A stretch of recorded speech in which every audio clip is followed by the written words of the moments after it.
This Family Life News podcast is made possible by the support of listeners like you. It's the Noon Report from Family Life, bringing a Christian worldview to what's happening in New York, Pennsylvania, across the country, and around the world. Weather with Kevin Williams, plus special features and reports with the Family Life News team. Now, here's what's happening.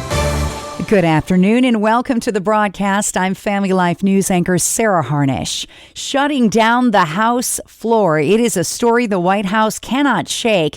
The Jeffrey Epstein files. I don't really follow that too much. It's sort of a witch hunt. Fallout over the administration's handling of those files is now bogging down Congress. The U.S. House heading home today for summer recess early rather than being forced into awkward votes over the late child sex offender and who was involved with him. House Speaker Mike Johnson. What we refuse to do is participate in another one of the Democrats' political games. But Republicans like Kentucky's Thomas Massie are also leading the charge. It would behoove the Speaker to bring this to the floor. Just vote this out. Meanwhile, Trump's Department of Justice announced Tuesday they're seeking information from Epstein's accomplice, Ghislaine Maxwell, who's in prison serving 20 years for sex trafficking. The DOJ questioning is a plan the president wasn't aware of. Yeah, I don't know about it, but I think it's something that sounds appropriate to do, yeah. Her attorney saying he's grateful to President Trump for his commitment to uncover the truth. Democrats think this woman is looking for help from the president. She obviously wants to be free, and she understands that there's opportunity in her in working with Donald Trump. Analyst Caitlin Huey-Burns from Capitol Hill. What happened here, I think, really paints the picture of a Republican Party divided on this, and then Democrats trying to exploit that division. The beginning of the week, the House says these are the bills we want to vote on. They have to go through the Rules Committee. Democrats on the Rules Committee say, not until we get a vote on Epstein. Republicans don't even want to have that vote in the Rules Committee, so Johnson shuts it down. The House will reconvene in September. President Trump has announced a sweeping new trade agreement. I just signed the largest trade deal in history. I think maybe the largest deal in history with Japan. Japan is America's fifth largest trading partner. A great deal. A lot different from the deals in the past, I can tell you that. It calls for a 15% tariff on Japanese exports to the U.S. That's lower than the 25% that was threatened. Japan will also open its country to American cars, trucks, and rice, plus invest $550 billion here.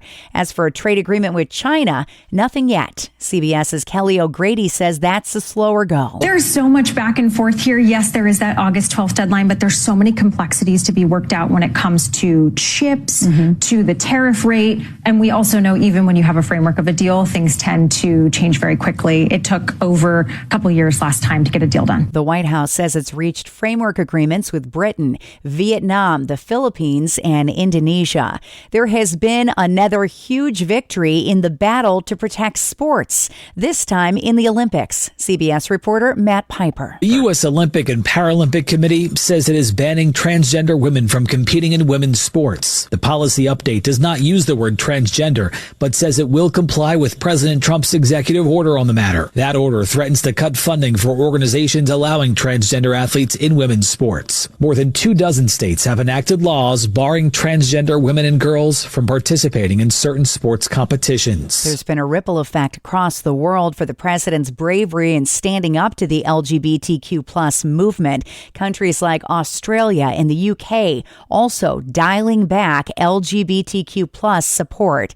Prosecutors in New York City say they busted up a plot to explode homemade bombs across Manhattan on rooftops and in the subway. We stored at least 5 of them and shotgun shells on adjoining rooftops of residential apartment buildings in Lower Manhattan. CBS reporter Anna Schechter. One of the devices contained approximately 30 grams of explosive powder, which is about 600 times the legal limit. Federal prosecutors say Michael Gann had purchased chemicals online to make IEDs. They found an IED on him during his arrest. Nothing went off.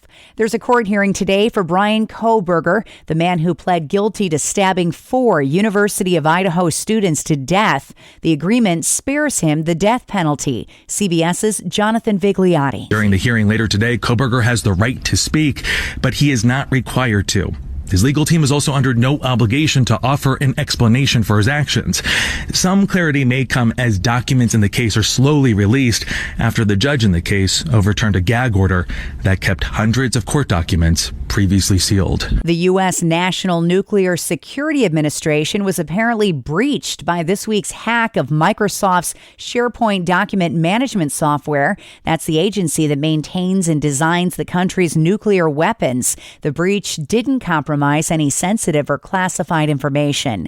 Beef prices are at a record high, passing $6 a pound for the first time since records started being kept in the 1980s. There are a few things to blame for the surge, including drought that's made cattle feed more expensive.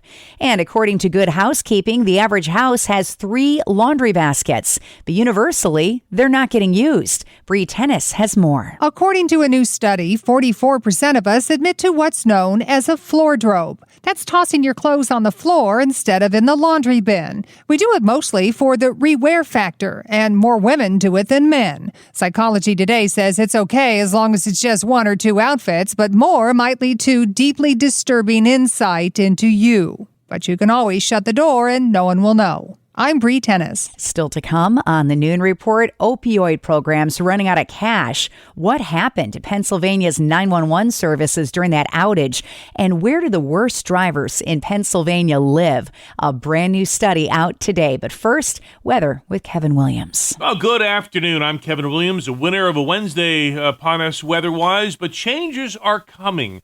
Heat, humidity, and thunderstorms in the forecast. The details coming up in 10. Thank you, Kevin. Checking the stories and making news where you live across New York and Pennsylvania. We start in the Keystone State. Pennsylvania's Emergency Management Agency is releasing new details on that 911 outage that affected the entire state earlier this month. The system continues to have some intermittent connectivity issues at this point in time. They're still trying to troubleshoot. PEMA Executive Deputy Director Jeff Boyle says a preliminary report showed the cause of the intermittent outages within the system July 11th was due to a defect in an operating system. It doesn't appear to be the result of a software update that was pushed based on our communications with the next-gen 911 service provider. PEMA does not believe the intermittent outage, which lasted several hours, is the result of a cyber attack.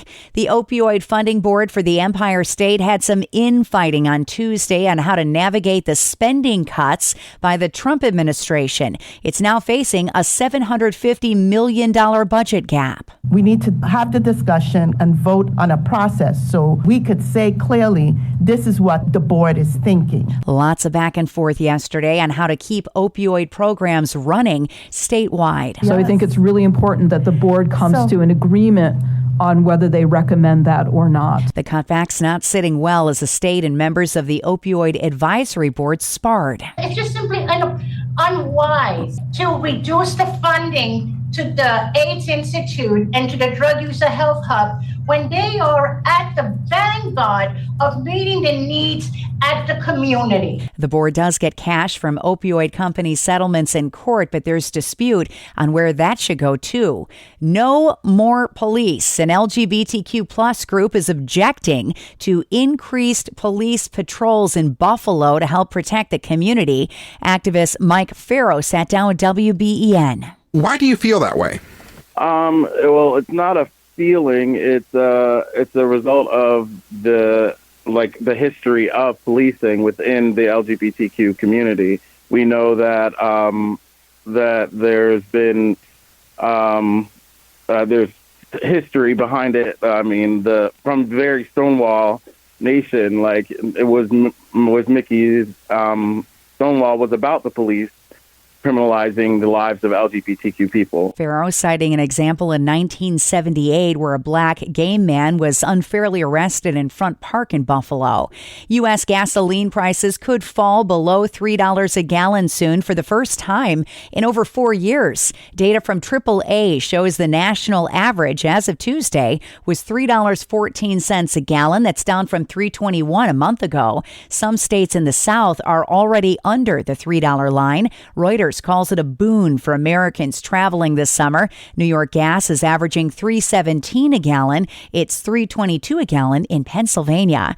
The number of U.S. Canadian border crossings is down drastically from 2024, new data shows.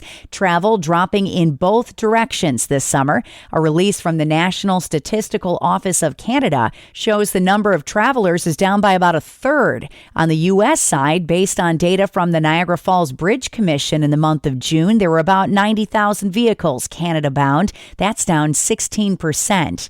Hershey Chocolate has just announced it's going to raise prices. The company blamed the rising cost of ingredients, particularly cocoa. They say it is not related to tariffs or trade policies. 60% of chocolate production comes from 2 countries in Africa. Still at it, New York Governor Kathy Hochul has announced an additional $200 million for zero-emission school buses. The funding comes from the $4.2 billion Clean Water, Clean Air, and Green Jobs Environmental Bond Act and supports the purchase of electric buses, charging infrastructure, and fleet electrification planning as public schools transition to zero-emission technologies. The funding is available on a first-come, first-served basis, with incentive amounts covering up to 100% of the cost of a new or repowered electric school bus. All school bus fleet operators in New York State can also qualify for funding for fleet electrification plans, which provide a customized roadmap for electric bus adoption. Republicans are against the plan because each of these buses cost about $400,000. A Pennsylvania lawmaker wants to bring back the helmet rule for bikers. Family Life's Jeremy Miller reports. Sarah, the state has not required helmets for most motorcyclists since 2003, when lawmakers repealed a law that required one for all riders. Right now, a helmet is only required if a rider is under 21 or has less than 2 years of riding experience and has not completed a motorcycle safety course. Since the repeal, helmet use among riders in crashes dropped 24%, and head injury deaths spiked by 66%. Still, anti-helmet activists argued the requirement was in direct conflict with an individual's freedom of choice. Jeremy Miller, Family Life News. And a new study ranks Pennsylvania driving ability. LendingTree.com out with the study today showing the best drivers were from, in this order, State College and Scranton. And the worst drivers were Carlisle, Erie, Pittsburgh, and Altoona, with Carlisle being the worst in the state. 27 incidents per every 1,000 drivers. Insurance rates were highest in Philadelphia and lowest in State College. Still to come on the Noon Report, a fascinating conversation with an author on how we relate to each other in 2025. And no swimming pool? No problem. We can tell you where to rent one for 2 hours. Those stories next. Welcome to Breakpoint, a daily look at an ever-changing culture through the lens of unchanging truth. For the Colson Center, I'm John Stonestreet. Earlier this week, in an attempt to recover $2.5 billion in federal funding, Harvard University took the Trump administration to court. This started just a few weeks ago when the president called on all institutions of higher learning to crack down on anti-Semitism on their campuses. Harvard was specifically warned by name that if they did not make changes, they'd lose their federal funding. In a letter to Harvard's wider community, the school's president painted this threat as a challenge to academic freedom. Quote, "No government, regardless of which party is in power, should dictate what private universities can teach, whom they can admit and hire, and which areas of study and inquiry they can pursue." End quote. Former President Obama then inserted himself into the conversation, posting this comment on X, quote, "Harvard has set an example for other higher ed institutions, rejecting an unlawful and ham-handed attempt to stifle academic freedom while taking concrete steps to make sure all students at Harvard can benefit from an environment of intellectual inquiry, rigorous debate, and mutual respect. Let's hope other institutions follow suit." End quote. As Dr. Andrew Walker pointed out, it's certainly odd that someone who attempted to force nuns to pay for contraception would position himself as a vanguard of the First Amendment. But this is the same former president who also said that he could always get things done because, and I quote, "I have a pen and I have a phone." Well, now both of those things are in the hands of a different administration. The IRS is even considering revoking Harvard's tax-exempt status. And it's not just Harvard that's on the receiving end here. According to Ballotpedia, President Trump has issued some 171 similar executive orders, 45 memoranda, and proclamations on policies ranging from trade, healthcare, immigration, energy, and criminal justice. In response to one of President Trump's posts about Harvard, constitutional lawyer and First Amendment defender Casey Maddox wisely advised caution, saying this, quote, "The prior administration and various lefty groups literally tried to do this. They failed. We should not give them the tools to succeed." Maddox has a good point. For the last few decades, Christians and conservatives barely fought off all kinds of attempts by progressive administrations to squash dissent. Thankfully, there are strong legal and traditional protections for conscience grounded in the Constitution. But make no mistake, the next president will be more than happy to use any precedent that's been set by former office holders, whether Obama or Trump. Breakpoint contributor Dr. Glenn Sunshine has pointed out that the infamous Machiavelli, a name now shorthand for tyranny, was actually, at least in words, a strong advocate for freedom. His call for an all-powerful prince was not argued as some ideal, but as political triage. Things were so bad that only an unlimited ruler could make them right. Ideally, the prince would hand power back over once the crisis passed. But of course, it never works that way. As Lord Acton said, power corrupts, and absolute power, absolutely. The rule of law is essential for flourishing, but not as a means for keeping one party perpetually out of power. The realities of the human condition in this post-fall world mean that no one should be trusted with unchecked power. Our founders understood that if people were angels, government would not be necessary. If politicians were perfect, neither would restraints. Now, none of this means, of course, that Harvard deserves tax dollars or tax breaks, only that there are reasons for our rules and for the restraints on power. If you win by an executive order, you can die from an executive order just 4 years later. For the Colson Center, I'm John Stonestreet with Breakpoint. Today's Breakpoint was co-authored by Dr. Timothy Paget. For a version of this commentary that you can print out and share with others, go to colsoncenter.org/radio.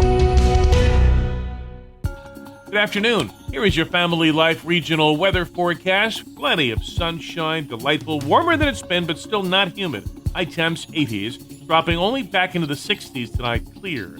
Tomorrow will become humid and hot, sunny, hazy. High temperatures mid-80s to mid-90s. Invariably cloudy Friday with showers, a couple thunderstorms, and high temperatures in the 80s and the lower 90s. This is the Noon Report, a Wednesday edition on Family Life, and I am your host, Sarah Harnish. Time next for Inside Out. Most of us, I believe, are uncomfortable with the harsh tone and the divisive spirit of public debate and increasingly private conversation. We're going to talk about that today on Family Life's Inside Out, where we look at how God transforms his people from the inside out. I'm Martha Manikas Foster, and my guest today is author and speaker Alexandra Hudson, founder of Civic Renaissance. She's the author of the 2023 book, The Soul of Civility. Her recent Christianity Today article is titled, It's Time for a New Era of Christian Civility. Welcome, Alexandra, and your baby to Inside Out. Martha, a privilege to be with you. Thanks for having us, both of us.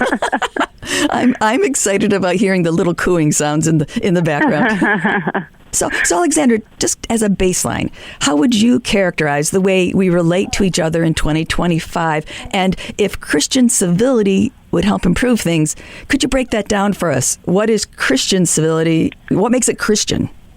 Civility is grounded in human dignity, the bare minimum of respect that we're owed and owe to others by virtue of the shared imprint of the divine we each have as human beings. Genesis 1:27 says, God created man in his own image.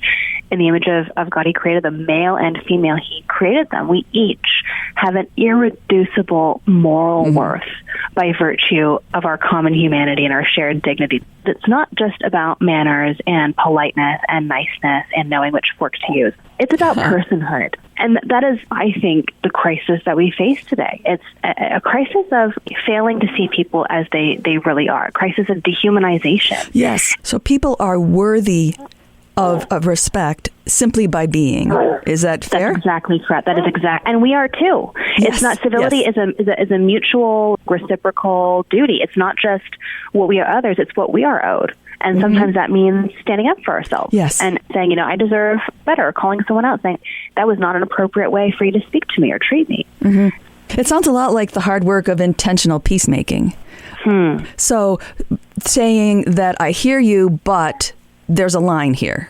But that's right. Yeah. Or that's exactly correct. Or as, Tim Keller and other thoughtful theologians and preachers and thinkers have shared it as like speaking the truth in love. If we're all love without truth, we coddle people in their sin and their shortcomings. If we're all truth without love, we're just coming out swinging, preaching hard truths all the time. That's a recipe for callousing people's hearts and minds towards the truth that we may have for them. So it's about that balance of speaking the truth in love and doing one without the other. It incapacitates us from being effective and actually respecting and loving others. Very good. Because I think that we say as Christians, we speak the truth in love, and we can go one way or the other on that whole spectrum. Yes, I agree. Or in churches, for example, or even in personal relationships in our communities or at the individual level, we can think that the loving thing to do is to sweep something under the rug. That can be hurtful to us. Of course, there's a time and a place to do that. But that can be hurtful to us to not have reconciliation, to not have the opportunity to talk through and to heal a wound. Or in our communities, to just ignore something bad that has happened, something bad that someone has done.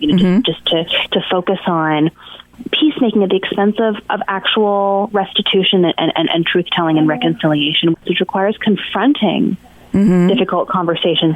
And so it can feel like the nice Christian thing to do, the polite thing to do is to forgive and forget and move on. And I think we can forgive without forgetting, that actually it's important to remember things that have happened to us to prevent us from making the same mistakes over and over again. And I would say that the real work of peacemaking is exactly what you're talking about. It's not glossing over things. It's facing them and naming them and then working through them, not running away. So it's hard work. It's hard work. So I make a core distinction between civility and politeness. Politeness is technique. It is external stuff. It's what we do. It's what we say. And it can be superficial. Whereas superficial, exactly. Yeah. Whereas civility is deeper. It's our outlook. It's a disposition of the heart that sees people again as they really are, as human beings first, worthy of respect, and that crucially sometimes actually being civil and respecting others requires being impolite, telling a hard truth, engaging in a robust debate. And the reality is, often today, not just in Christian communities, but in our culture more broadly, we settle for mere politeness.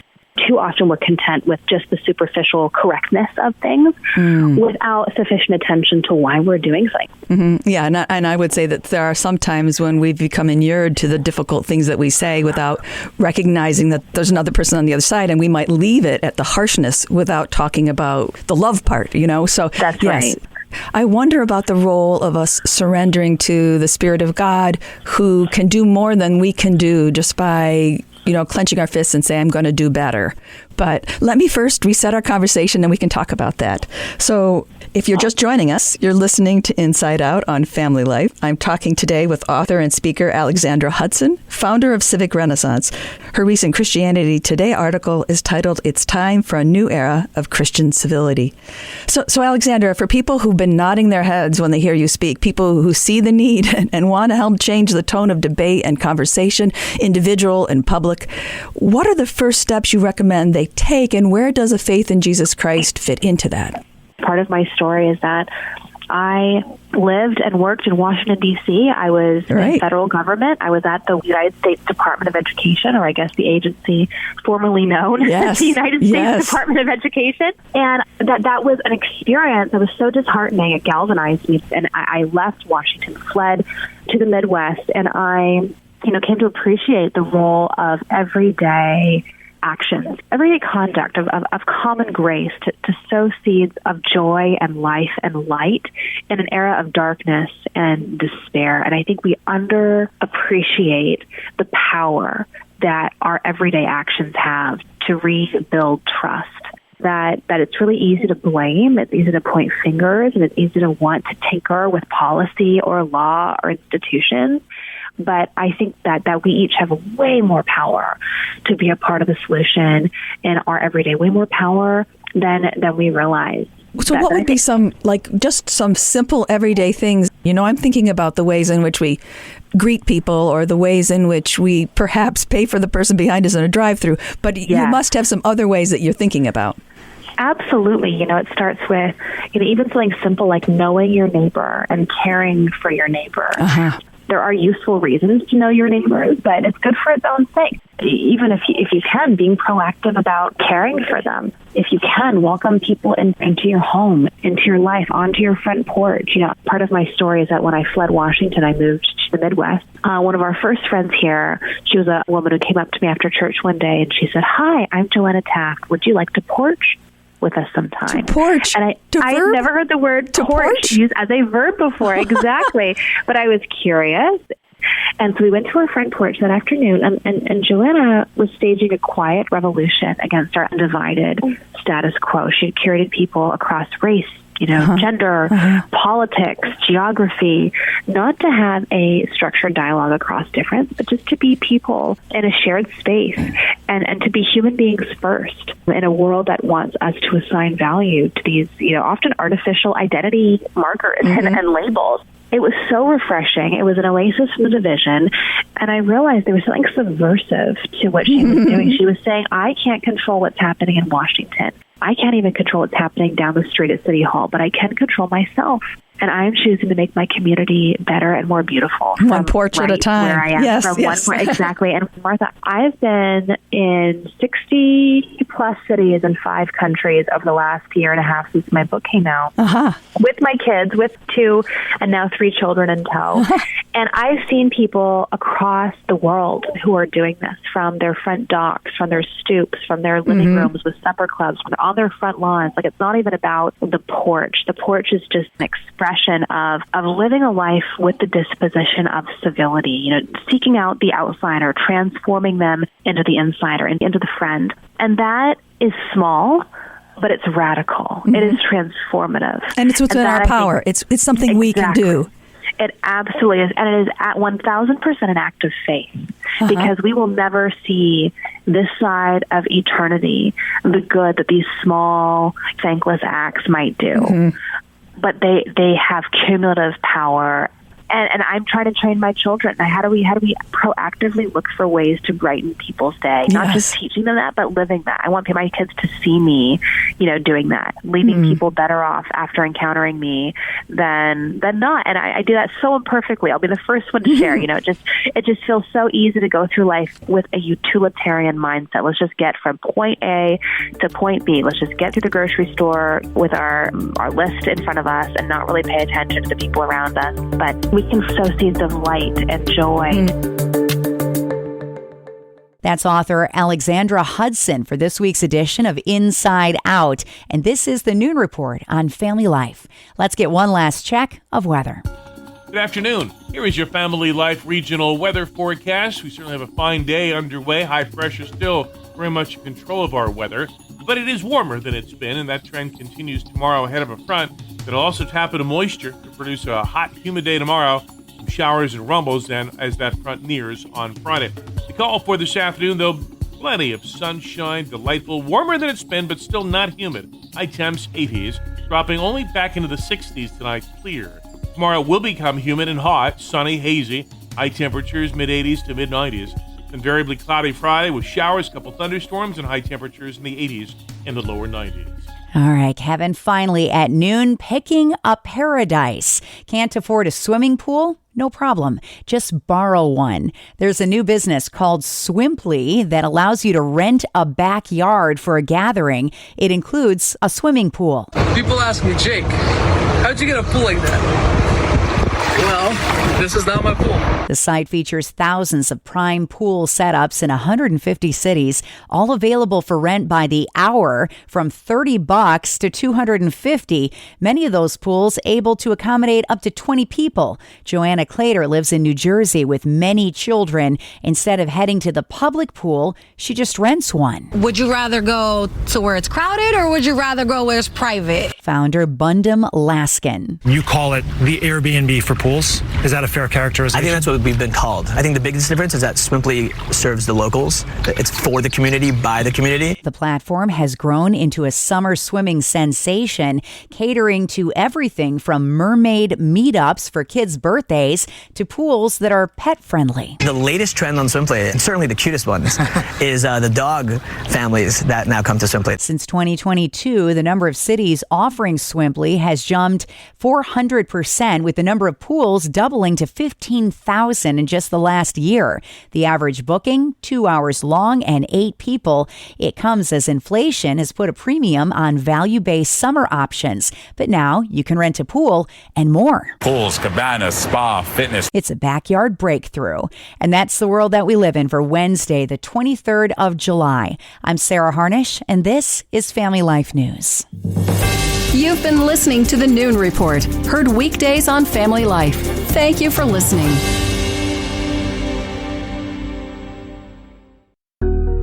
Thank you for listening to this Family Life News podcast. If you've been encouraged by what you've heard, please share it with others and click the subscribe button to automatically receive future episodes. Family Life is a listener-supported ministry. Podcasts like this are made possible by your financial partnership. Find out more at familylife.org.